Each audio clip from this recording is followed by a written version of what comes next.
오늘은 제가 영화 얘기를 좀 해보려고 합니다. 원래 저는 SK 이노베이션에서 직장 생활을 시작했습니다. SK 이노베이션 원유 트레이딩 팀에서 일을 했는데 이 부서는 그 원유를 사고 팔아서 이윤을 극대화하고 그 다음에 국내에 원유를 조달하는 일을 합니다.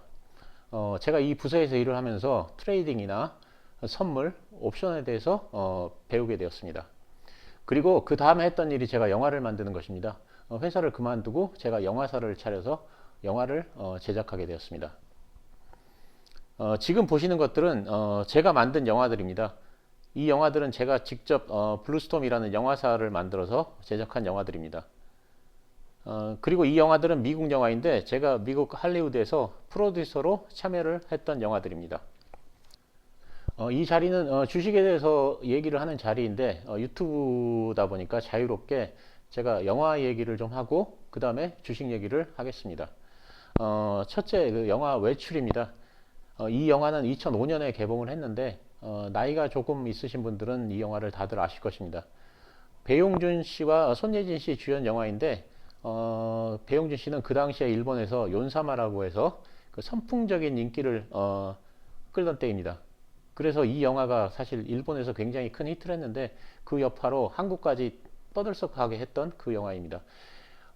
이 영화를 구매를 했던 일본 회사가 유니버설 픽처스 그 일본 저편인데 거기 구매 담당 의사가 저한테 말하기를 이 신드롬이 그 비틀즈 이후에 최고라고 그런 얘기를 했었습니다.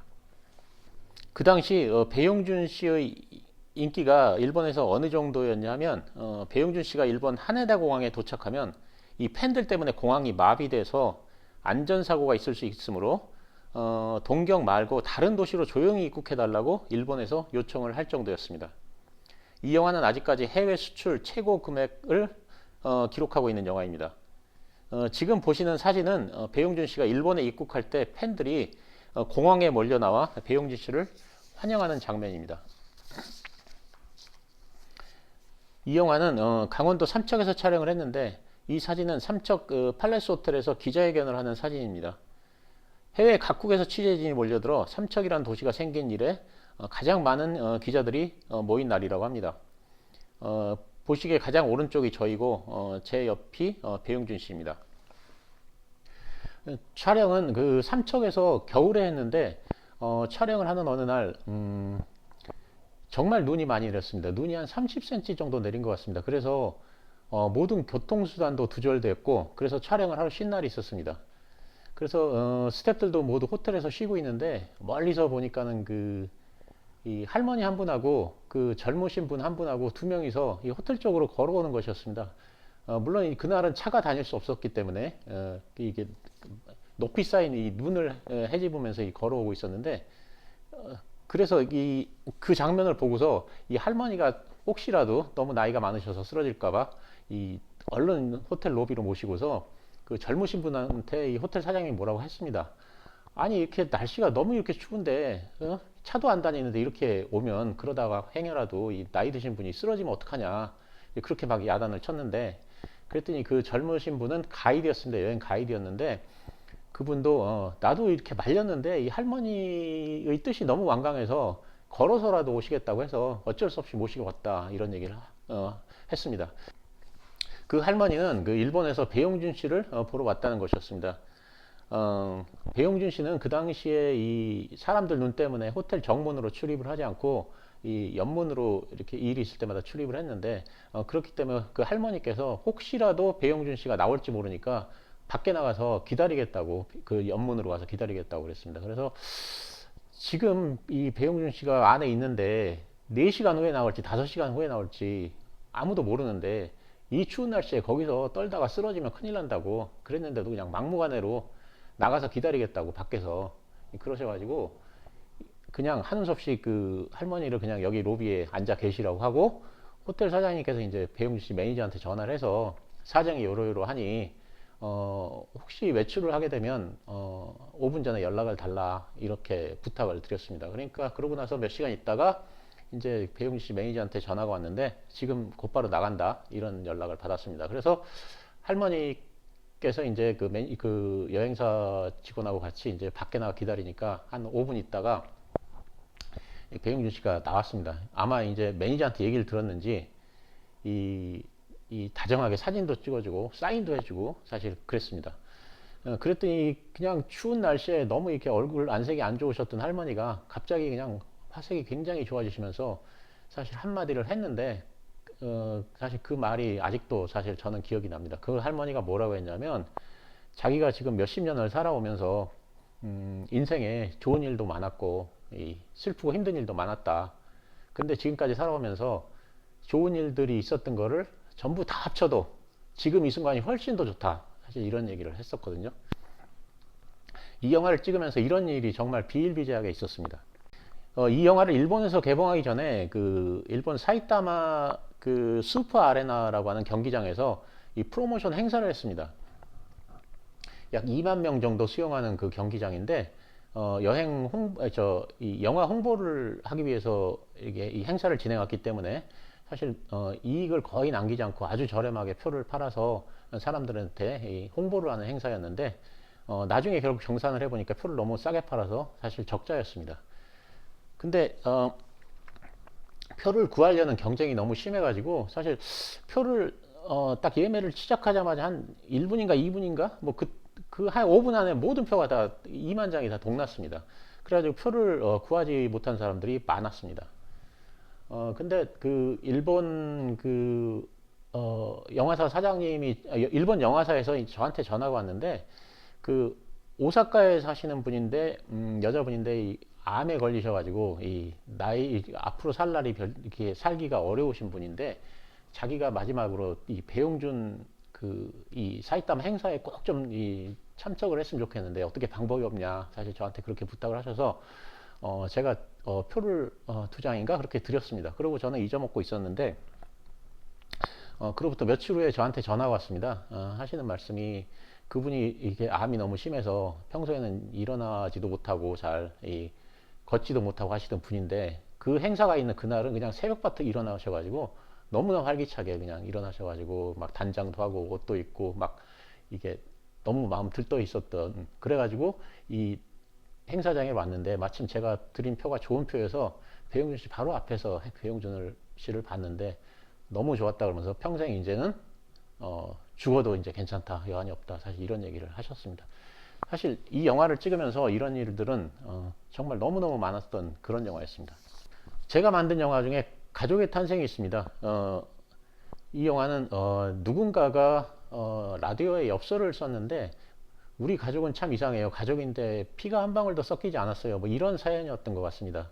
사연이 뭐냐면 어떤 여자분인데 이 결혼을 했습니다. 그래서 시누이하고 같이 살았습니다. 그래서 3명이 살았습니다. 시누이, 자기, 남편. 근데 남편이 교통사고로 죽는 바람에 시누이하고 자기하고 둘만 그 살았는데 둘이 살다 보니까 너무 적적해서 아이를 한 명 입양을 했습니다. 그래서 3명이 살았는데 결국 3명이 가족인데 3명이 피가 한 방울도 안 섞인 이상한 가족이다. 사실 그렇게 사연을 보내주셨는데 사실 이 사연을 듣고서 감독이 시나리오를 써서 탄생하게 된 영화가 가족의 탄생입니다. 최우수 작품상 가족의 탄생.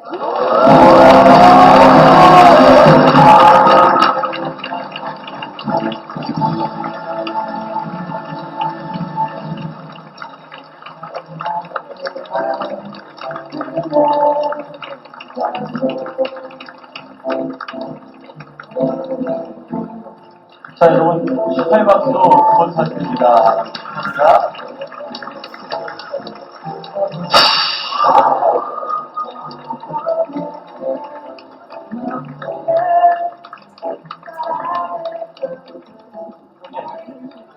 임 감독님, 앞으로 나오세요.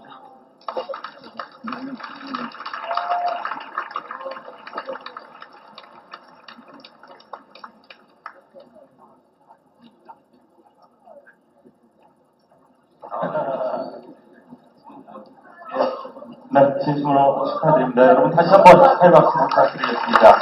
축하드립니다. 신성수가 영화를 준비를 해가지고 영화를 볼 때의 그 막 감정이 올라갔다가 영화를 보고 나서 지하철 타고 집에 갈 때 잊어버리는 그런 영화보다 영화를 보고 오늘 보고 내일도 생각나고 일주일 후에도 생각날 수 있는 영화를 만들고 싶었는데 그런 영화가 가족의 탄생이 되었으면 좋겠습니다. 저희 투자해주신 롯데의 김광석 대표님, 최건영 상무님, 그 다음에 아이맥스의 손명 사장님, 그 다음에 JK 스파크의 윤지양 사장님께 감사드립니다. 감사합니다. 작품 진심으로 축하드립니다. 지금 보신 영상은 이 가족의 탄생으로 제가 대종상에서 이 작품상을 받은 건데 저는 이 영화로 국내외에서 최우수 작품상을 4개 받았습니다. 감독은 김태형 감독인데 지금은 홍콩 배우 탕웨이의 남편입니다. 이 사진은 제가 만든 나는 행복합니다라는 영화입니다. 부산영화제 폐막작으로 선정됐었는데 그때 부산영화제 폐막식 입장을 하면서 찍은 것입니다. 영화의 주인공은 현빈 씨와 이보영 씨였는데 사진을 보시면 제가 배우들하고 멀리 떨어져 있는 것이 보일 것입니다. 사람들이 왜 이렇게 멀리 떨어져서 사진을 찍었는지 가끔 물어봅니다. 그러면 제가 하는 말이 있습니다. 이전에 제가 영화평론가 협회에서 주는 상을 받은 적이 있습니다. 제가 작품상을 받았고 나무주연상은 안성기 선배님이 받았고 여우주연상은 지금은 돌아가셨지만 장진현 씨가 받았습니다. 이 시상식 후에 사진을 찍는데 제가 작품상을 받다 보니까 어쩌다가 그 사진에 이 사진을 찍는 중심에 서게 됐습니다. 그랬더니 이 사진 기자가 그 위치를 좀 자리를 바꿔달라 그랬습니다. 사실 이건 당연한 요구입니다. 왜냐하면 이 대중들은 배우들을 보고 싶어하지 저 같은 제작자를 보고 싶어하는 건 아니기 때문입니다. 그래서 제가 그 당시에 사진 찍는 게 계단으로 돼 있어서 제가 제일 앞에 있었는데 그 계단 다 위칸으로 올라갔습니다. 그렇게 해서 사진을 찍고 제일 중심에 이제 안성기 선배님하고 장진영 씨가 찍었는데 그 다음날 그 신문을 보니까 제가 이렇게 가슴에서 이렇게 사진이 딱 잘렸습니다. 그런 일이 있은 후에는 기자들이 어떤 사진을 배우들하고 같이 있을 때 사진 찍을 걸 요구하면 저는 항상 이 배우들로부터 좀 멀리 떨어져서 사진을 찍습니다. 왜냐하면 이 기자들이 사진을 좀 찍기 좋게 만들어주기 위해서 사실 그렇습니다. 이 사진에서도 제가 배우 바로 옆에 있으면 기자들이 배우들 사진 찍을 때 걸리적거릴까봐 일부러 멀리 서 있었던 것입니다. 그런데 하필 이 사진에는 저까지 다 사진에 잡혔습니다. 이런 일이 있었다는 걸 그 재미로 들어주시고요. 그리고 지금 녹화를 하는 이 스튜디오는 캐치미를 같이 만들었던 이현종 감독의 사무실입니다. 제가 빌려서 지금 촬영을 하고 있습니다. 어쨌든 저는 이렇게 한국에서 영화를 몇 편 찍은 후에 2007년경부터는 아예 할리우드로 가서 영화를 찍어야겠다 사실 그런 생각을 하게 됐습니다. 그래서 한국 영화를 중단하고 제가 미국 영화를 찍기 위해서 일단 그 영국 작가가 쓴 시나리오를 하나 제가 샀습니다. 그리고 그 당시에 그 데드 캠프라는 영화가 있는데 그 영화를 만들었던 그 롭 슈미트라는 감독을 스카우트했고 마침 그 롭 슈미트가 데드 캠프를 찍었던 그 여배우와 안면이 있어서 그 여배우를 캐스팅했습니다. 그렇게 해서 촬영은 그 보조금을 많이 주는 남미의 콜롬비아에 가서 영화를 찍으려고 했습니다. 근데 문제가 생겼습니다. 그게 뭐냐면 투자였습니다.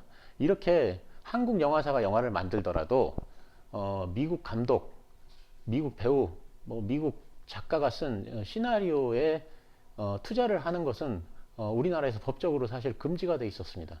이게 뭐 이상한 경우냐 하시겠지만 사실입니다. 그 당시에는 이런 영화에 한국 그 영화 펀드가 투자를 하지 못하게 법으로 금지가 돼 있었습니다. 이러한 저희 이야기를 조선일보에서 기사를 썼는데 지금 보시는 것이 그 당시 조선일보의 기사입니다.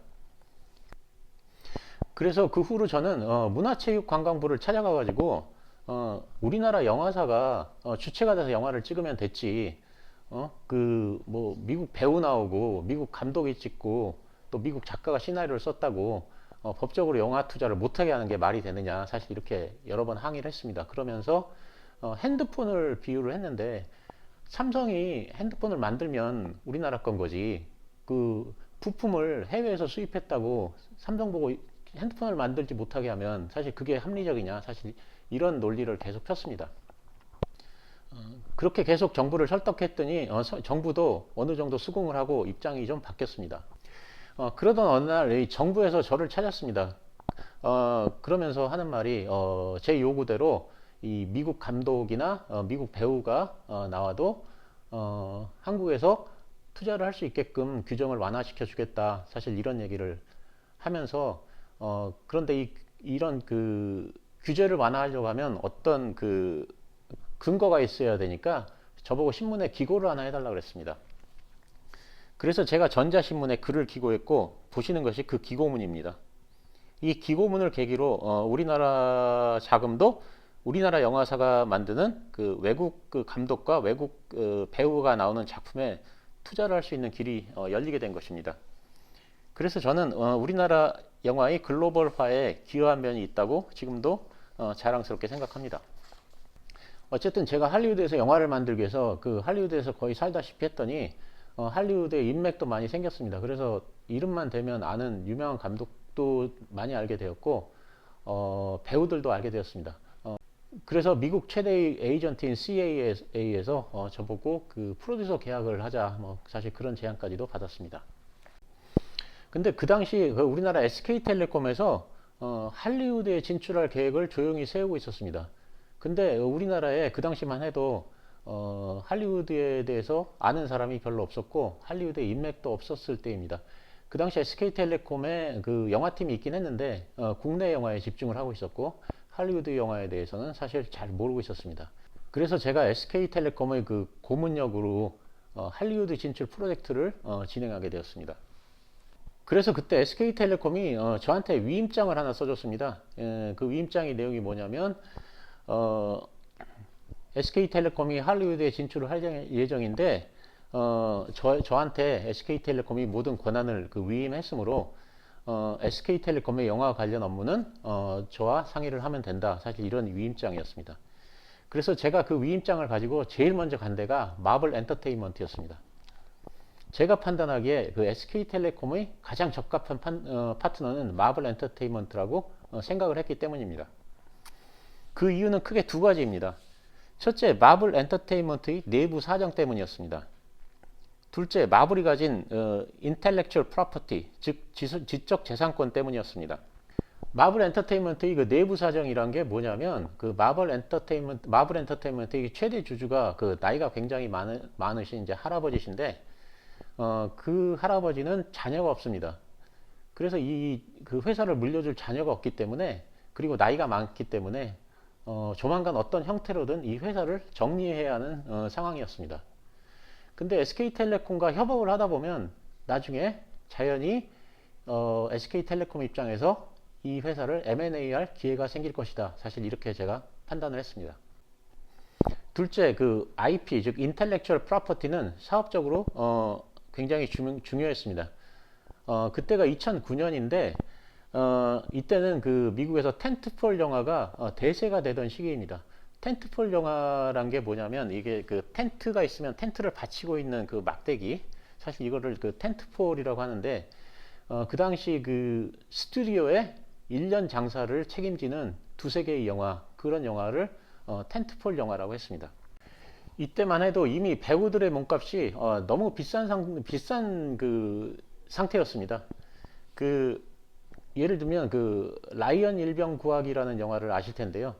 그 당시 최고 감독인 스티븐 스필버그 감독이 연출을 했고 그 당시 최고 배우인 톰 행크스가 출연을 했습니다.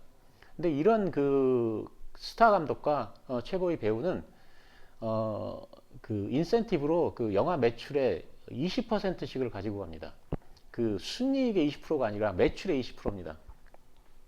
예를 들면 이 영화가 1조의 매출을 올리면 스필버그 감독이 2천억을 인센티브로 가져가고 그 다음에 톰 행크스가 2천억을 인센티브로 가지고 갑니다. 그러면 6천억이 나오면 그 6천억을 가지고 투자사도 원금을 회수하고 뭐 기타 비용 털고 그 다음에 남는 거 나눠 갖고 사실 이런 구조입니다. 그러다 보니까 영화가 흥행에 실패하면 이 영화사 입장에서는 정말 막대한 타격이 옵니다. 그래서 영화사들은 그 가장 안전한 작품 두세 개에 그 몰빵을 하게 됩니다. 그래서 1년 장사를 이 두세 개의 영화에 집중을 하는 것인데, 그러다 보니까 가장 안전한 영화라고 생각하는 영화에 투자를 하게 됩니다. 가장 안전한 영화라고 하는 게 뭐냐면 관객들한테 이미 익숙한 그런 캐릭터를 등장시키는 겁니다. 제가 마블과 미팅을 했을 당시에는, 그 당시에 마블에서는 아이언맨 2를 제작하고 있었는데, 이런 식으로 익숙한 캐릭터가 나오는 영화는 웬만해서는 시장에서 손해를 보지 않습니다. 그런데 그런 익숙한 캐릭터를 가장 많이 가지고 있는 회사가 바로 마블 엔터테인먼트입니다. 지금 보시는 캐릭터들이 마블 엔터테인먼트의 소유인 IP들입니다. 스파이더맨, 아이언맨, 뭐 캡틴 아메리카, 엑스맨, 헐크, 판타스틱 4 등 모두 화려한 캐릭터들입니다. 캐릭터가 아닌 스토리로 승부를 할 수도 있습니다. 미국 배급사 중에 서밋 엔터테인먼트가 있었습니다. 지금은 라이온스게이트와 합병해서 그 이름이 사라졌지만, 우리한테 잘 알려진 트와일라이트 시리즈를 제작했고, 이 영화로 수조 원의 매출을 올려 일거의 그 메이저급 스튜디오로 부상한 회사입니다. 트와일라이트는 소설로 대중들한테 큰 인기를 끈 후 시리즈로 개발된 영화입니다. 헝거게임, 해리포터 등이 소설을 기반으로 해서 큰 성공을 거둔 영화들입니다. 이런 식으로 미국에서 인기 있는 캐릭터나 또는 인기 있는 스토리를 가진 웹툰을 기반으로 해서 영화나 드라마를 만들면 성공할 가능성이 굉장히 커집니다. 미국에서의 성공은 사실 우리나라의 성공과는 그 차원이 다릅니다. 왜냐하면 미국은 전 세계를 대상으로 하기 때문입니다. 그래서 그 드라마 하나만 잘 만들면 평생 자가용 비행기 타고 다니면서 호화호식한다는 말이 있습니다. 웹툰을 기반으로 해서 영화나 드라마를 만들어서 성공할 경우 그 파급 효과는 굉장합니다. 첫째로 시리즈를 만들 수 있습니다. 아이언맨이나 스파이더맨과 같은 영화들이 시리즈로 제작돼서 막대한 수익을 창출하고 있습니다. 둘째, 이를 기반으로 하여 헐리우드에 영화 스튜디오를 만드는 것도 가능합니다. 원래 마블은 마블 코믹스에서 시작했습니다. 1939년에 설립된 마블 코믹스는 앞에서 말씀드렸던 스파이더맨, 아이언맨과 같은 캐릭터를 개발한 소위 그 종이 만화책 회사였는데, 이들 히어로 캐릭터를 기반으로 해서 마블 엔터테인먼트라는 영화 스튜디오를 만들어서 성공했습니다. 만약 똘똘한 그 IP, 인텔렉츄얼 프로퍼티가 하나만 있다면 그 IP를 기반으로 해서 얼마든지 스튜디오를 만들 수 있습니다. 네이버 웹툰이 그런 성공 요건을 가지고 있습니다. 미국 1위의 그 웹툰 플랫폼이기 때문입니다. 이 회사가 성공할 수 있었던 그 이유는 회사의 시스템에 있습니다. 기존의 미국 코믹스 회사와는 달리 네이버 웹툰은 그 작가들한테 주는 그 인센티브가 후했습니다. 그래서 유명 작가들이 미국 코믹스보다는 네이버 웹툰을 선호해서 많은 유명 작가들이 네이버 웹툰과 계약을 맺었기 때문에 성공할 수 있었습니다. 하지만 네이버 웹툰은 올해 IPO를 하지 않을 것 같습니다. 원래는 올해쯤 IPO 계획이 있었는데, 네이버 웹툰이 지금 잘 나가고 있으니까 좀 더 성장시킨 후에 제대로 많은 돈을 받고서 나스닥에 상장시킬 계획을 가지고 있는 것 같습니다. 그래서 우리는 차선으로 카카오 페이지를 봐야 합니다. 특히 카카오 저펜의 그 피코마의 성장세가 두드러집니다. 일본에 익숙한 분들은 잘 아시겠지만, 일본 사람들은 정말 그 만화를 사랑하는 민족입니다. 지하철을 타면 대부분 일본 사람들이 만화책을 보고 있고, 일본 서점에 가면 그 매대의 주요한 핵심 매대는 전부 만화책이 차지하고 있습니다. 일본에서 성공하는 영화는 사실 두 가지입니다. 하나는 그 헐리우드 블록버스터이고, 그 다음은 이 유명한 이 책이나 아니면 유명 드라마를 영화로 각색해서 만드는 것입니다. 그래서 일본에서 성공한 웹툰을 영화로 만들면 성공할 가능성이 굉장히 커집니다. 제가 영화 산업에 오래 종사했었고, 그래서 한류라는 거에 대해서도 이해도가 높은 편입니다. 제가 판단하기에 이 웹툰 산업은 현재 성장의 그 중초반 정도로 생각되고, 그러니까 10단계로 치면 한 4단계 정도로 생각이 됩니다. 향후 발전 가능성이 무궁무진합니다. 향후 발전 방향을 예상하자면 웹툰 그 자체로도 지금보다는 훨씬 크게 성장을 할 것입니다. 그리고 이러한 웹툰을 기반으로 해서 영화나 드라마를 만들어서 훨씬 큰 과실을 얻을 것입니다. 만약에 이러한 그 웹툰 기반의 영화나 드라마가 특히 미국에서 할리우드에서 만들어진다면 그 파급 효과는 엄청날 것입니다. 카카오 페이지는 최근에 카카오 M과 합병을 했습니다. 제 개인적인 판단으로는 사실 이 합병으로 카카오 페이지의 가치가 좀 떨어졌다고 생각하지만 그래도 아직도 카카오 페이지는 굉장히 매력적이라고 생각합니다. 네이버 웹툰이 없는 상태에서 웹툰의 탑픽은 당연히 카카오 페이지입니다. 카카오 페이지가 올해 안에 상장할 예정인데 관심을 가져야 하는 웹툰 관련주입니다. 꾸준한 장기 성장이 가능한 종목이라고 생각합니다. 오늘 드릴 말씀은 여기까지이고 SK텔레콤의 그 헐리우드 진출이 어떻게 됐는지 궁금하신 분들이 있을 것입니다. SK텔레콤은 사실상 그 헐리우드 진출이 마지막에 좌절됐는데 그 이유는 그 다른 사정으로 그 SK텔레콤 이사회에서 헐리우드 진출이 부결됐기 때문에 결국은 진출을 하지 못했습니다. 그리고 저는 그 후 영화제 집행위원장을 3년간 했었고 지금은 서울시의 그 서울영상위원회 이사로 활동하고 있습니다. 지금 보시는 사진은 제가 영화제 집행위원장을 하면서 기자회견을 하는 것입니다. 제가 여러 매체에 신문 인터뷰도 했었는데 이 기사들도 몇 개 실어봤습니다. 감사합니다.